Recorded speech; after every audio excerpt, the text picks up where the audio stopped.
Gotta make sure it's moving right, y'all. Signal is good. Hey, hey, hey! It's Joseph R. Wheeler III, artist, founder, president of the ONYXCON Foundation. You know. And hey, happy Cinco de Mayo! Happy Cinco de Mayo! Cinco de Mayo! All right, to all my Latin culture, the cultura, to la raza, all the people, Mexico. Hey, hola, viva Mexico, forever and ever, forever and ever. Much love to Mexico. I got a lot of love for Mexico. It's Mexico is one of those places I will never forget having been, and I plan to go back multiple other times.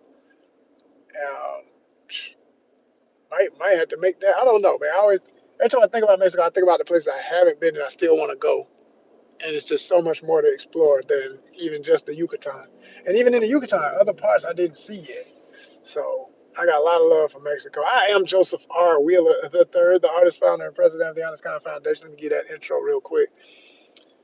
Uh, yeah, somebody might, actually go back and watch this from the beginning, but more than likely they're just gonna come in where they come in and see from where they see. And I'll do another intro once we get some people up in here. But yeah, it's just Cinco de Mayo, and I did a post about that, a short that was from a historical video. That's one of those really good shorts that in I think a little bit over a minute, even though I cut it even shorter to make the point about the actual history of the day and what it comes from and why it's significant.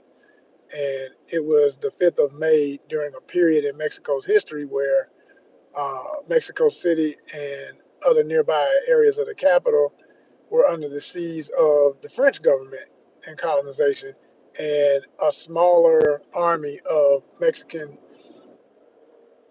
rebels defeated the French forces, driving them out, and thus establishing um, the stronghold of the more Spanish rule and et cetera, because it still was colonization. I mean, oh, he pushed out the French, but still got Spanish. It's kind of interesting when you think about it. Like, Mexico could have been a French country. Like, imagine that. Good gosh. Or parts of it could have been French speaking and French culture more so. That's pretty wow.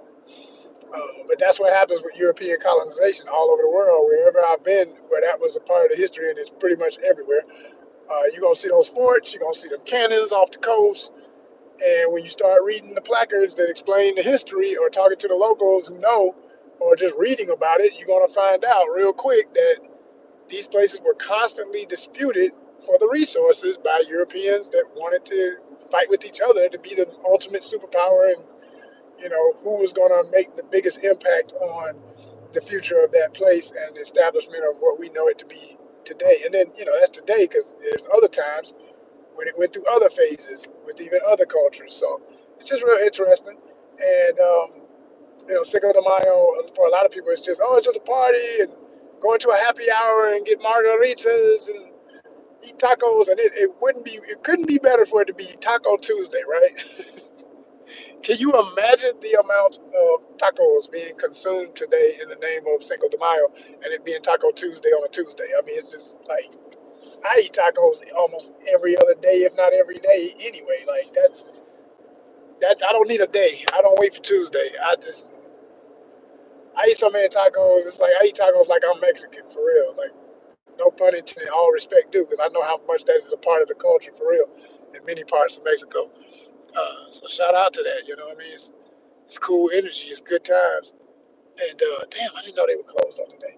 Passing by a place and noticed that it was closed. I'm like, damn, I thought they were open today. Um, but yeah, so it's one of those things where a lot of people don't even know the history. They don't even know it was a battle. It was not the official Independence Day of Mexico, which a lot of people think it is. It's not that. It was significant for that particular one battle. Okay, again against French forces.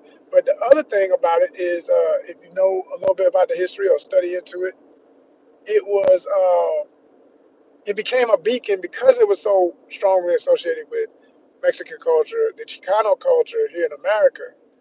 embraced it as being a day to remember ancestry, to remember its roots, to celebrate brown pride and all of that. So, and that's what I showed in that short. If you haven't seen it, go back watch that. And another thing, I didn't want to get too deep on it. I know how people are, they short attention span, they just gonna dab a little bit and keep it moving. There's a picture inside of that video that I did a reaction to where you see members of one of the many Chicano Pride Brown Power groups on our college campus, and they had on primarily uh, either like Levi style jackets, leather jackets, or vests and berets, which was very, very style associated with the Black Panther Party, which is not by chance because those groups have been influenced and inspired by the Black Panther Party for empowerment of people, okay, especially in the black community. But if you know anything about the true history of the Black Panther Party, they were not just fighting. I mean, they focused on black people's rights, but they were open to all people who had been oppressed rights. You see, that's the biggest misconception about the core of the organization. Okay, and so like they were friends with a lot of Chicano groups, and they helped push not only their agendas, but they inspire a lot of their organizational structures and styles. A lot of the way they were dressing and doing their thing was based on the Black Panther Party. So little history note. Look it up. Don't ever trust nothing you hear online, not even from me. I want you to look it up for yourself. I want to inspire